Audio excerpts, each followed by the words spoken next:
Добар ден, почитувани. Добре дојдовте во магазинот за родителство. 0+ месеци на телевизија Телма. Бебињата се раѓаат со незрели и неразвиени колкчиња, кои со текот на времето созреваат. Кога треба да се направи првиот ортопедски преглед и како тој изгледа?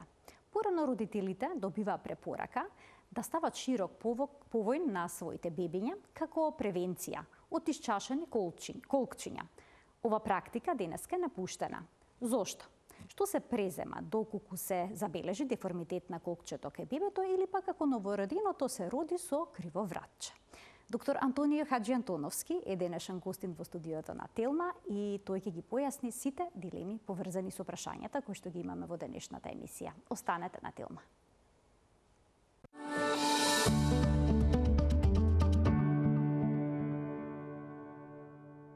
Како се развиваат колкчињата кај бебето, ќе го запрашаме доктор Антонио Хаджиантоновски, ортопед. Добре ни дојдовте во студиото на Телма. Добро ве најдов. Ви благодарам што искористивте простор и време да дојдете во нашата емисија, бидејќи живеете последниве години и работите во Хрватска, поточно во Сплит. Да.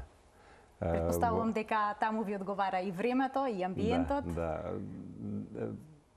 И околината, и ако тоа е како да се кај нас, така да близко сме и со менталитетот и се, така да нас не е добро. Работите повторно и кај нас во Ортоплус 5? Да. Само што сега нема директни линии, па не е толку често, а иначе доаѓа. Доктор, ќе проговориме на почетокот на денешната емисија за колкчињата кај бебето. Тие се доаѓаат на свет со незрели, неразвиени колкчиња. До која возраст треба да созреат колкчињата? Па, они битно е да бидат во добра позиција, а созревањето е како се во нашето тело. Расте, се формираат сите работи како забите. Излегуваат пополека, така и колковите. Колковите се во почетокот рскавица и подоцна во текот они окоскуваат и ги формираат сите структури што се околу нив. А тоа нас, ортопедите, ни овозможува да ние влијаеме врз нив и да ги поправиме. Така да едно бебенце кога ќе излезе уште во стомакот на мајката е колку формиран, но многу често биднува и во најбитниот раст е всушност во стомакот на мајката и тогаш ако биде во погрешна позиција, он може да порасне погрешно. А ако излезе како здрав колк од стомакот на мајката, тогаш е многу полесно тој да созре и да биде како треба. Најглавниот развој тргнува во првите 3 месеци од животот, значи кога детето кога ќе се роди, колкот интензивно созрева. Например, толку колку што созрева во првите 3 месеци, во вторите 6 месеци имаме помал развој него во првите 3 месеци. Затоа нас ни е најбитно како ортопеди да го видиме колку што е можно порано. Дури при самото раѓање, например, ако ишашен колк се примети на самото раѓање, он многу полесно се коригира. Кога треба да се направи првиот ортопедски преглед и што ако на родителите им споменат дека докторите им споменат дека имаат некој сомнеж, дека е лабаво едното колкче и слично? Клиничките прегледи, односно рачните прегледи на децата се генерално неточни, затоа што многу често заради хормоните од мајката колковите самите се лабави. Јас во мојата пракса имам многу пати на рака осетено здрав колк, а ехото да покажува сосема друга приказна. Тоа што многу често се случува е тоа касно доаѓање на ортопедскиот преглед. Ортопедскиот преглед треба да се направи што порано. Дури при самото раѓање е добро. Значи, некогаш и родителите прашуваат зошто не беше направен овој преглед уште во родилиштето. Па условите се, бебето се уште премногу мало, 2 дена седи во болница, тешко е да се обезбедат сите структури да тоа дете може биде видено на раѓање. Ама секако дека може биде видено во првите 6 недели. Кај што учев јас за ехото на колкови во Австрија, таму и има закон во првите 6 недели да мора да биде прегледано детето. Ако родителите не отидат на преглед, тогаш не дај Боже, ако не е добро, трошоците ги сносат од родителите. Ако докторот заборави, трошоците ги сноси докторот што не ги упатил. Тоа кај нас се уште не е регулирано. Малте некој пат треба да се закаже пред да се роди детето за да се фати термин за ортопед, ама таа превенција е многу битна да се направи како што треба. И уште што е побитно е да се направи од сертифициран доктор за тоа. Значи едуциран доктор за тоа кој што знае, значи секој колк кој ќе се направи, треба да се измерат аглината, ехо на колкот. Многу е побитно да се направи прегледот како што треба и да се класифицира колкот во која група спаѓа, затоа што од тоа зависи третманот. Например, ова превенција што ние правиме кај дечињата не е за дали детето ќе проводи. Биспластичен колк детето ќе скока и ќе трча, ама на 30-40 години може да стигне до операција на вештачки колк. Таа превенција е да превенираме проблеми во текот на животот, а не е за тоа. Многу родители, например, кои ќе се види диспластичен колк и кој ќе им се каже како треба да оди третманот на тој колк, родителите се во грч и не сакаат да го прифатат тоа и одат бараат други мислења и било кој да каже дека е колку здрав, они тоа ќе го прифатат. Тоа дете нема да има проблем во мојот работен век. Значи, ја може ќе бидам и во пензија. Третманот, ако е колкот не е созрен, треба да му се помогне, онда може да созрее. И тоа може само тогаш да се направи. Покасно е касно. Например, ако диспластичен колк се примети на 3 месеци, третманот трае можда цела година. А ако се примети во првите 3 до 6 недели, третманот трае месец и пол до 2 месеца. И тогаш е многу полесно, тоа ви е како едно младо гранче. Многу полесно ќе го моделирате кога е младо, него кога ќе стане дрво, така? Значи, после можеме само крошната да ја шишеме, а внатре стеблото ќе остане криво. Значи, неправилностите во зглобовите кај бебињата може да се коригираат колку порано, толку подобро, што значи да не се доцни со прегледите. Така е. Значи, доцнењето всушност ќе го забави и прогресот на заздравувањето и на кој ќе го направи прегледот. На коригирањето. Значи, треба да го прави сертифициран ехосонографист. Значи, тоа сегде е регулирано со правилник и секој колк се мерат агли, специфични, класификација и точно има за секоја недела од развојот на дете. Значи, ние знаеме, во 6-та недела треба да биде 55 аголот, во 8-та недела, например, треба да биде 57. Во 12-та недела, кој ќе стигне детето, треба да биде веќе алфа аголот 60. Ако е 60, тој е веќе здрав колк и нема потреба од третман. Ама ако е испод 60, или ако во склопот на неделите, колкот гледаме дека веќе детето е, например, 8-та недела, а колкот ни е 53, тогаш на тоа дете ќе му помогнеме тој колк да стане добар, затоа што само тогаш можеме да му помогнеме. А многу често од тоа да родителите не може да го слушаат своето дете како плаче, па не сака докторе, плаче детето, плаче, ама тоа е детето плаче од 1001 причина, плаче и кога ќе се роди, така? Па тоа не загрижува, значи туку не радува.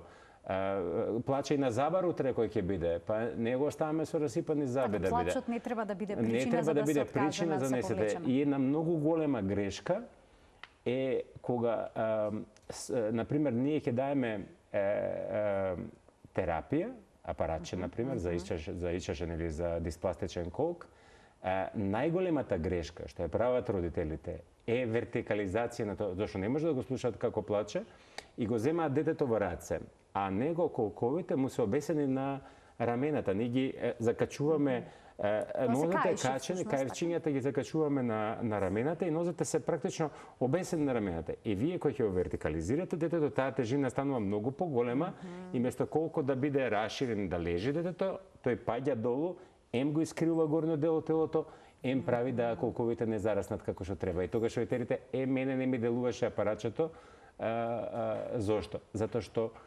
самото однесување на родителите во домашниот свет е ненамерна грешка прават. Ненамерна грешка, затоа што мисла дека плачењето ќе ги повреди, а тоа не може да се случи. А обично колку време треба да се носат овие? Се носат константно, 24 сати се носат, се вадат само за например, ако првите зависи колку е оштетеноста на колкот, ама генерално се носат 24 сати. Се вадат само за бањење и за пресоблекување. Дури имаме сега нови апаратчиња кои што се баш прилагодени за да може да се промени пелена, да може лесно да се извади за кратки некои манипулации за облекување. Генерално имаме и колкови кои ќе ги ставиме гипс, па мора да седат у таа позиција. Значи зависи колку е оштетувањето на колкот. Може секогаш без операција да се постигне посакуваниот ефект? И како може. Ако дури најлошиот колк, ако дојде на време, може да се поправи. Тоа е убавината на детската ортопедија, затоа што коригираме работи кои што се променливи, затоа што детето е во раст и тогаш е многу полесно да коригирате било кој деформитет. Кога веќе сме кај деформитетите, оние родители што имаат дете со дисплазија на колкчето или пак со исчешен колк, се плашат дека и следното дете што ќе го имаат, би го имало овој проблем. Дали постои никаква наследност? Сега, значи порано беше категоризирано како наследно, но тука играат на улога многу навиките на популацијата. Во 12 години колку што работам ја детската ортопедија, се повеќе гледам дека наследноста, например мајката имала, таткото имало, детето не мора да значи дека ќе има колкови. Повеќе, например, нашите баби ги мотале како мумија децата. Тоа автоматски како фишек, да. И кога ќе ги споите колена, децата се раѓаат со обукванози, кога ќе ги споите колената, горе колковите се исчешуваат. Значи тоа е географска одредница за некое заболување. Значи тоа не е генетика. Тоа не е генетика. И не значи дека ако нашата мајка имала дисплазија, дека мора и нашето дете. Може била причината од неправилно на нозете, тесен повој всушност. Така, тесен повој.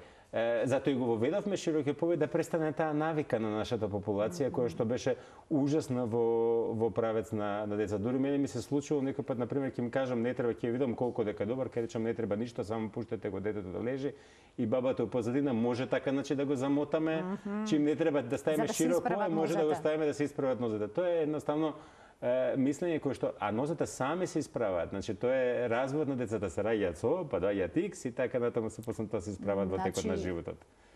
О формата кај на нозете кај новороденчето не е деформитет. Не е деформитет. Значи не е деформитет додека не почне детето да оди. Кога ќе трне веќе да оди, треба да веќе да се доближуваат коленцата и да станат икс. Значи до третата година мора да станат икс. А веќе четврта, пета уште повеќе се икс, па како што трнува да се шири крлицата, така колената се исправаат, девојчињата негде до 12 години, момчињата до 16 години се исправаат колената. Сем, ако, например, немаме рахитис, па останат уште повеќе икс во таа возраст. Многу, не можеме категорично да ги кажеме, но грото од децата така се развиваат. Докторе, а децата кои што имаат некаков деформитет на колкот, покрај апаратчето, ќе треба ли да носат и широк повој? Не. Ако е значи широкиот повој не е третман. Широкиот повој е исфрлување на една лоша навика во популацијата. Тоа е Јас се извинувам што ќе ве прекинам, но се уште некои ортопеди препорачуваат бебето да носи широк повој до првиот преглед. Затоа што не е видено детето на ехо и не сака да го пропастат детето додека дојде на преглед. Зашто немаме капацитет да ги прегледаме сите деца на раѓање. Доколку би ги прегледале и би ми објасниле на сите родители, фали едукација на популацијата. Едукација, тоа е најубавиот начин да ние можеме да промениме нешто во нашата држава. Значи тоа е ако ние ги едуцираме дека детето кога ќе излезе, дека не треба да биде вертикализирано, дека, например, кога детето го држат во раце, не постои добро држање во раце. Не постои добро држање. Нека се навалат во 45 степени, нека го гушнат детето. Ама кога го држат исправено, носите автоматски паѓа доле. Кога нозете паѓа долу, колковите најгоре исчешуваат. Тоа е анатомијата на телото. Особено кога ќе навала детето на едната страна, тогаш ногата не е широко како кога лежи детето, туку ногата паѓа према внатре, автоматски колкот излегува надвор. Ние не знаеме што ќе прават родителите утре дома. И затоа им било на моите професори полесно да кажат ставете широк повој и да не го мисли детето како е да го стави, колкото е во добра позиција. Ама тогаш што се случува? Тоа дете не мрда. Па ако родителите заборават да го вежбаат, тој колку ќе стане укочен. Значи, а едно детенце кој ќе го легнете вежба како најдобар спортист. Ниеден возрастен не може да имитира едно бебе во покретите. Тоа се некои работи кои што се многу битни да престане нашата популација да ги шета децата во раце, особено бебињата. Не знам дали ме спомнато, имаше сега баш имаме невролог кој што работи кај детски невролог кој што работи кај мене во клиниката, кажува дека најголем број од автоимуните заболувања кај децата се раѓаат заради стресот, која гледат својата најомилена мајка со друго бебе во раката. Еве причина плюс да не се држат децата во раце. Тогаш детето го ставате на земја и вниманието му го посветувате на првото дете да не пати во тој процес. Тој стрес е огромен за децата. А плюс им правиме штета на развојот на бебето. Ја стално кажам, трето дете никогаш нема деформитет. Нема, едноставно родителите се веќе пристапот е веќе поинако. Немате време.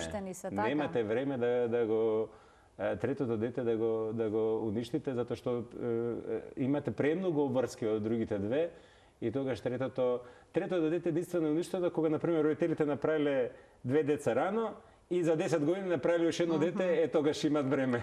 Малку веќе А и децата меѓу другото се посветени, да. И децата, така е. Докторе, кога станува збор за колкчиња кои што се развиваат нормално, што им советувате на родителите, што треба да прават со нивните бебиња? Да. Дали доволно е само памперс да стават меѓу ноџињата на бебето? Ако се колковите здрави, сосема нозете треба да бидат слободни. Со тоа што родителите треба да ја почитуваат насоката од докторот.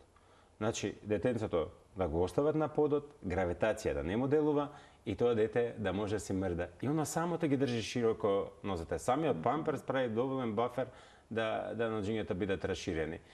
И тоа дете мрда и се развива како што треба. Ама ако е во раце, тогаш е веќе друга состојба. Еве, на пример, за лазењето. Последните конгреси што бевме, конкретно како причина на детето зошто да не лази е држењето во раце првата причина, зашто во раце не може да научи да лази детето. Втората причина е претерана стимулација кога детето лежи на грб. Детето лежи на грб, сите го играат од озгора, детето нема потреба да се заврти на стомак. А на грб не може да научи да лази. Третата работа е прерано седнување, викаат. Го седнува детето на земја, а седењето воопшто не е битно за децата, и тоа дете место научи да лази, оно седи на задникот и се влече со петите по подот и го нарушува комплетно развојот на своето тело. А важно е ползењето?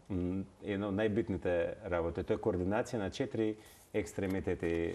Тука се формира и рбетот, енормно значење. Дете не може да проводи самостојно без да пролази. А повеќето деца прескокнуваат таа фаза. Само заради форсирањето на одењето.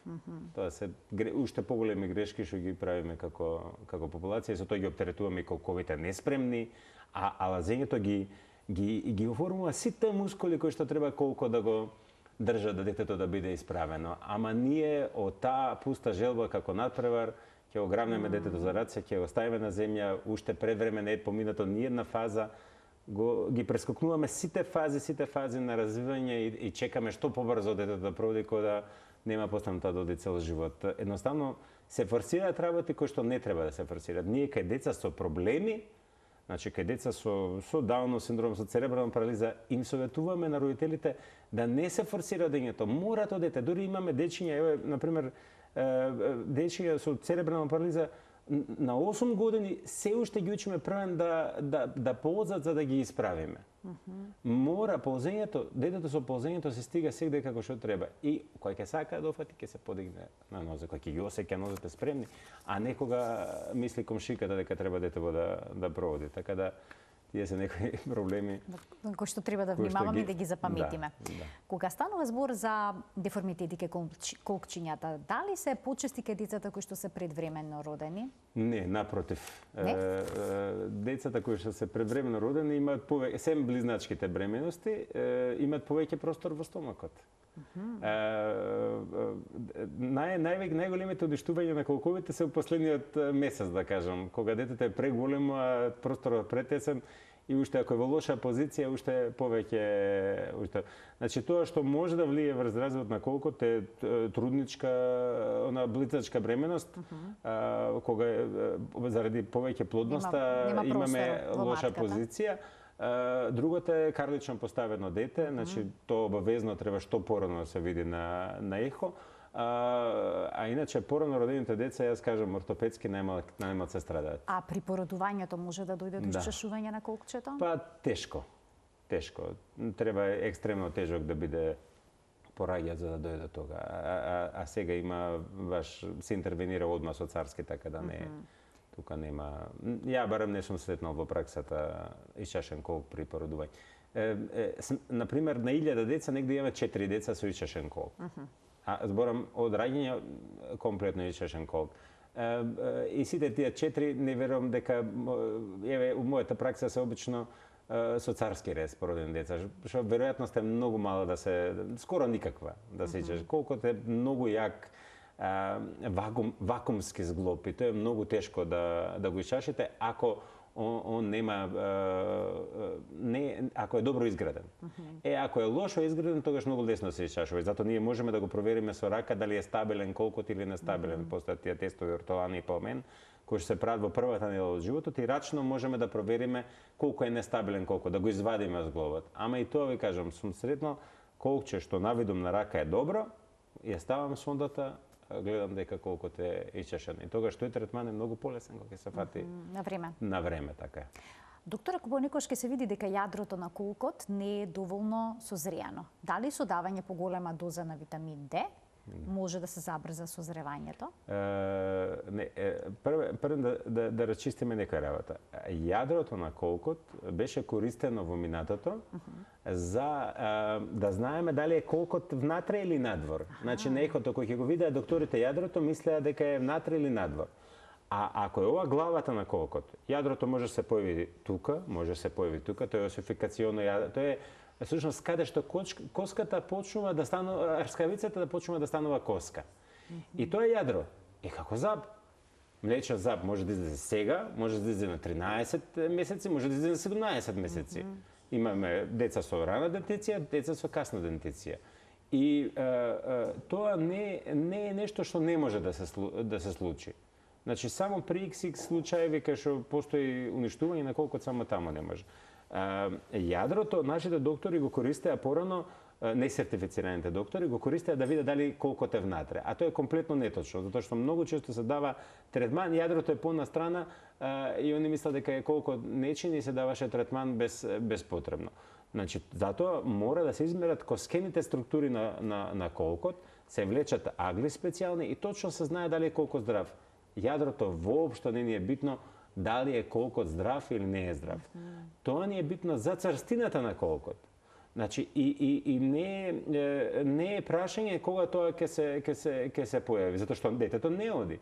Проблем е ако детето нема јадра и го грабнале на 6 месеци детето и го ставиле на нозе за да оди. Тука е веќе проблем. Тука може да направи што колкото раскавица да деформираат главата на колкото. А има витаминот D некаква улога во созревањето на колкчињата? Има улога во севкупно формирањето и зоната на растот. Повеќе во растот на коската него што во созревањето.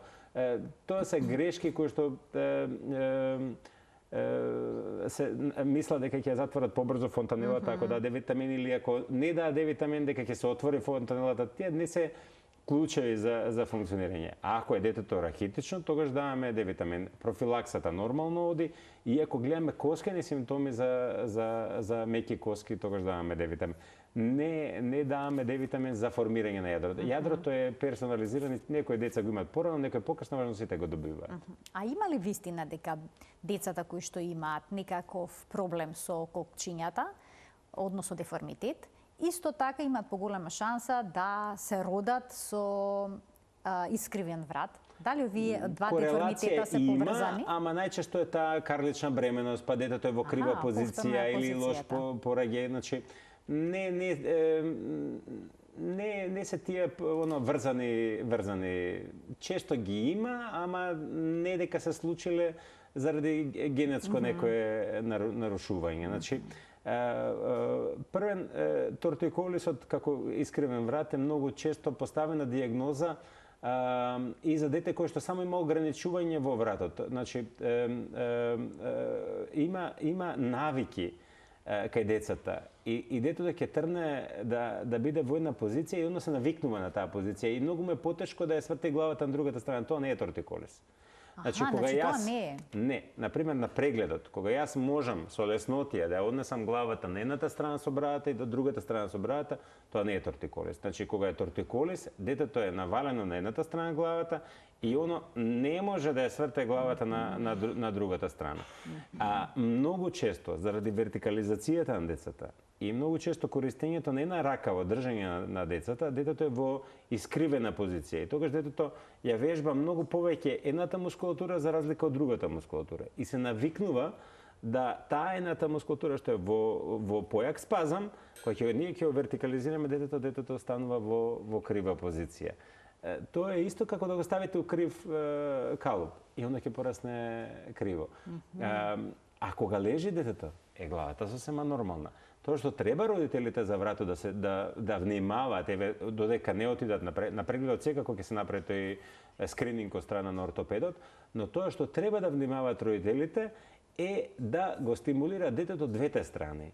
И да, значи, кога е детето на грб, да може да се сврти убаво на едната страна и убаво на другата страна. Што да прават ако не сака детето да се сврти на една од страните? Значи, ако не сака, некош и не сака да цица од таа страна. Ако има ограничување, тогаш треба побрзо да посетат ортопед и да се почне со физикална терапија за вежби. Ја обично им покажувам вежби на мајките и супер е соработката тука. Значи, тоа може во домашни услови да се изведе? Апсолутно може, ама нормално со контрола на таа состојба, затоа што многу често таа вежба е малку насилна и детето плаче при тоа, во почетокот додека не се навикне и родителите нормално да не го слушаат.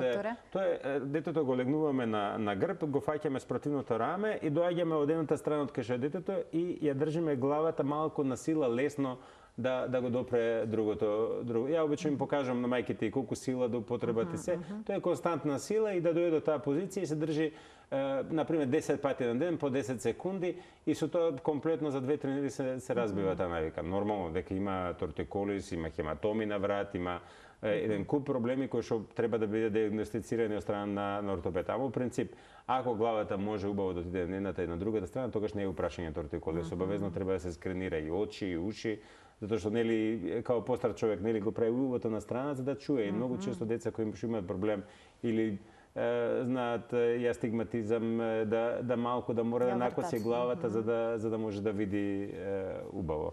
А доколку децата постојано спијат на една страна, може ли да дојде до израмнување на главата на таа страна? Да, главата е мека. Значи, и како може да дојде плагиоцефалус и брахиоцефалус е кога е сплескана главата од позади, плагиоцефалус е кога е сплескана главата од страна. И тоа најчесто настанува заради таа навика. Тоа што треба е ние, навика не на страна, тоа што треба е ние, за да немаме сплескана глава, е да разбиеме навиката. Ако ние разбиеме навиката со вежба на вратот, тогаш главата нема да биде сплескана. Убава превенција на тоа нели е да го ставиш детето ако денска е горе главата, долу нозете во кревечето, утредента обратно, ако едната страна ја гледа на едната страна, утредента да ја гледа на другата. Ако веќе се сплескала главата, може тоа да се Ако веќе се сплескала, главата деформитет да се надмина? Главата расте во првите 2 години многу интензивно. И постојат и третмани за тоа, кои што одат како со кацига и главата се притиска од тој дел кај што не треба да порасне, за да порасне од другиот дел кај што треба да порасте. Тоа се козметички работи. Значи тоа зависи од типот на лекарот што ќе се сретнете, значи ако идам ја кај пластичен хирург ќе ми каже ова ќе го поправиме, ушето тука ќе го поправиме. Ако дојдете кај некој доктор што гледа деформитети секој ден, тоа за мене например не е деформитет, не му смета ништо на детето. А доколку се работи за сепак проблем со вратот, со искривен врат, а не е навика, колку време треба за да се реши? Зависи што е. Значи, ако има скратување, треба да се направи некој пати со оперативна, некој пати со оперативни интервенции, хематомите обично ги третираме со терапија со креми, па кога се повлечат со вежби со физикална, генерално реагираат многу убаво. Се зависи од каква има многу типови на тортиколис, така да може би, ако биде, например, постои нешто кое, например, детето ќе се роди, да биде самите прешлени, еден прешлен да порасне само пола прешлен. Значи, и тоа е хемивертебра се вика тоа, значи кој ќе порасне пола прешлен и тогаш автоматски вратот станува крив. И тука мора само оперативно да се делува. Не може значи, зависи од причината и таков е тоа е пристапот. веќе од страна на лекарот. Тој ортопедскиот преглед го доживуваат луѓето многу како само колкчињата да се битне. Апсолутно не е точно. Тоа што треба при ортопедскиот преглед се гледаат сите зглобови. Како треба да изгледа, докторе, кажете ми? Ортопедскиот преглед почнува, значи јас обично почнувам од доле горе, предна страна па задна страна. Значи почнуваме стопала, рефлекси, колена, колкови, рацете мора се да се проверат сите прсти. Многу често има дечиња со укочени палчиња и после завршуваат на операција заради тој така речен тригер, како чкрапало, као од пиштол од чкрапало, да така станува палецот укочен во таа позиција. Значи, палецот мора да се вади до крај 2-3 пати во текот на денот, ако децата премногу го држат заробен во раката, 2-3 пати да се извади, малку да се измасира, сосема доволно. И ако ние на прегледот не ги провериме прстите дали се отвараат, дали рачниот зглоб функционира, па пронација, супинација, значи па лактот, па рамото, движењата, се проверуваат сите зглобови. И тогаш тоа ни кажува дека се функционира како што треба. Значи, ортопедскиот преглед не смее да се сведи на влегување во ординација. Да, тоа е скрининг на колкови. Само преглед на колкчето и потоа излегуваат родителите. Гледайте, не можеме ние да постигнеме 10 ортопеди во во државата. државното здравство понекогаш така изгледа. Државата не може да постигне 10 ортопеди цела држава да ја прегледаат сите деца што се родиле. И затоа се прават тие скрининзи.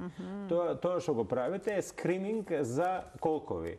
Значи, тие работи што се битни, што влечат многу пари од фондот за утре за операции на вештачки колкови, државата воведува некој механизам за да може тие работи да ги сведе на минимум. Сега, веќе кога зборуваме за ортопедски преглед, тоа е далеку повеќе него колковите. Например, тоа што се прави во државните институции е само скрининг на колкови. Некој пат се прават и прегледи, ама најчесто е како еден баланс на битни работи. Иначе ортопедите прават и како целосни прегледи кои што се и како битни за правилен развој на децата. Колку скрининзи на колковите се потребни во првата година? Да. Што советувате во првите 6 месеци? А колку ортопедски прегледи вие препорачувате? Вака, ако колкот е здрав, еден преглед на колкот. Само еден? Само еден. Значи, јас правам ехо, ако колкот е здрав, и со советите што ќе ги дам на родителите, сум сигурен дека тој колк не може да премине во лош колк. Значи, ако колкот е созрен, значи јас кој ќе видам, ако видам алфа агол поголем од 60, моите пациенти знаат, дури мојот професор има една навика, кој ќе види здрави колкови, вика се гледаме на нареден преглед, вика за 9 месеци со ново бебе. Ова е супер. Значи, здраво дете не се скринира по втор пат. А ако колкот е добар, тогаш нема потреба по втор пат да се прави ехо. Ако не чини, тогаш се дава третман и се скринира. Единствено, правиме повторно ехо, например, дошло дете, новороденче, кое што колкот е било 6 недели, например, колкот бил 57 алфа агол, и јас се сакам да го видам, да бидам сигурен дека тој веќе требал да биде 55, веќе е 57, а сакам да го видам да биде 60, и јас тогаш обично го викам за 2-3 недели, едно контролно ехо да се направи, за да бидам сигурен дека колкот си созрел по својата патека како што треба, без третман, без ништо. Само им давам на совети на родителите што треба да прават, да не го вертикализира, да како треба да биде детето, и тогаш многу полесно оди сето тоа. Споменавте дека прегледот почнува всушност од стапалата. Да. Еден од вродените деформитети е и стапала кои што се навнатре. Да, искривени, да. Секако може стапалата бидат искривени. Дури има и према надвор, и према внатре. Но повеќето новороденчиња се раѓаат со стапалата навнатре. Да, тоа е физиолошки. Значи, тоа се губи во првите 2-3 недели. Значи, битно е да може да се стави стопалото во сите позиции, затоа што тие што се ригидни стопала, например еквиноварус, која се извиткани стопалото наопаку, тие многу тешко се враќаат во првобитната позиција и тие бараат третман. Тоа родителите обично го приметуваат на Значи, на лично самото. да И тие се доаѓаат забележи. брзо. Многу е битно се што ќе се види што побрзо да се интервенира за да Затоа што може веќе споменавте на пример за интервенцијата. еквиноварус, на пример кога ќе дојде дете со конгенитален еквиноварус, секоја недела ни е битна. Затоа што со самото вежбање, туркање, тие мускулчиња зараснуваат во погрешна насока и потешко се исправаат. Значи никако родителите да не чекаат, да не ги одложуваат овие прегледи. Што побрзо да се јават на ортопед. Толку подобро. Дори имаме среќа, имаме на нашата клиника за ортопедија има докторка која што баш беше доктор Милена, беше во Америка баш за едукација за Понсети методата. Ние сме биле по курсеви, ама она беше во оригиналната клиника кај што е. Така да имаме среќа да имаме супер доктор за тоа во државата, така да апсолутно е. Тие такви едукации се многу битни на држава да ги има и да вложува во тие работи за да може да има квалитетен пристап и превенција кон третманот. Најбитно е родителите да знаат дека докторите не им се непријатели, дека докторите го сакаат доброто за нивното дете. Ако докторот советува третман, не секој доктор е затоа ја бираме таа професија за да помогнеме. Значи да не мисля дека се непријатели на нивното дете ако го става детето во апараче. Значи ако треба ја со најтешко срце давам апараче, дали ме разбирате? Пред да треба да давам апараче 10 пати ќе го проверам колку пред да кажам дека колку не чини. Ама на ехо, една од предностите на ултразвукот, ја учев од професор Граф кој ја измислил метода и сите мои доктори имаат учено од него, значи што работат во мојата амбуланта, ги имаат сертификатите на професор Граф за да работат кај нас. И тој предноста на овој третман на нова диагностичка метода е тоа што кога ќе се направи ехо, вие можете да направите на ехо колку да не изгледа добро, ама лошиот колк никогаш не можеме да направиме да изгледа добро. Добриот може да направиме да изгледа лошо, ама лошиот никогаш не може да изгледа добро. Така да грешката е многу мала во поглед на лошиот колк. Ако е лош колкот, тогаш треба само да се провери неколку пати и да се даде третман за да може да биде подобар. Доктори, моето последно прашање во денешната емисија ќе се однесува на деформитетите на стапалата, кои што може се јават во текот на детството, доколку децата седат на стапалата или пак седат како жаба. Да. Можеме да погледнеме тука и некои фотографии кои нарекуваат W седење. Може ли да се создадат проблем на таков начин? Децата со стапалата, бидејќи понекогаш и со часови седат така. 40% од децата имаат зголемена внатрешна ротација во колковите, нив им е полесно да седат како жаба. Имаат поголема можеме да ги погледнеме и фотографиите. Значи, тоа е нешто што кога 40% од популацијата има нешто, тоа не е веќе толку криво. Тоа што треба ние да работиме на тоа, да ги тераме тие дечиња да бидат напреднозати, значи да не бидат во исто време. Тој долниот дел кога се ноџињата на страна, проблемот е во моментот на седнување. Значи кога пробува тоа дете да седне, во тој момент ногата паѓа према внатре и може да се искриви стопалото. Тоа е исто како да си ја свиткате ногата на улица. Едноставно доаѓа до истегнување на одредена група на лигаменти и мускулчиња и тие мускули после не може да држат стопалото. Секој ако земам ја да го виткам прстот, он ќе се извитка. Значи така и со стопалата. Апсолутно може децата да го искриват, но каде треба да биде силата на промената? Треба да биде во моментот на седнување. Добра. Од кога ќе седне детето, дали детето веќе гледате кога е седнато? Да, еве ги фотографии. Обично вака седат и си играат. Кога е седнато, веќе ногата е права. Тука веќе нема искривување. Така. Проблемот на искривување е кога детето ќе ја стави ногата и ќе пробува да се тогаш е моментот на искривување. И особено тие мали камиончиња, децата што се буткаат на страна, истиот тој деформитет го прават. Ова не е проблем. Ова не е проблем. А може ако премногу прави, може да ја скрати ахиловата тетива. Тоа што е многу битно, еве кога сме кај ахиловата тетива, децата дома сега сите обувки се прават со високи пети, А тоа не има децата растат во текот на ноќта многу нагло. И во текот на денот треба тие мускулчиња да се истегнат, затоа што само коските растат, друго се истегнува во телото.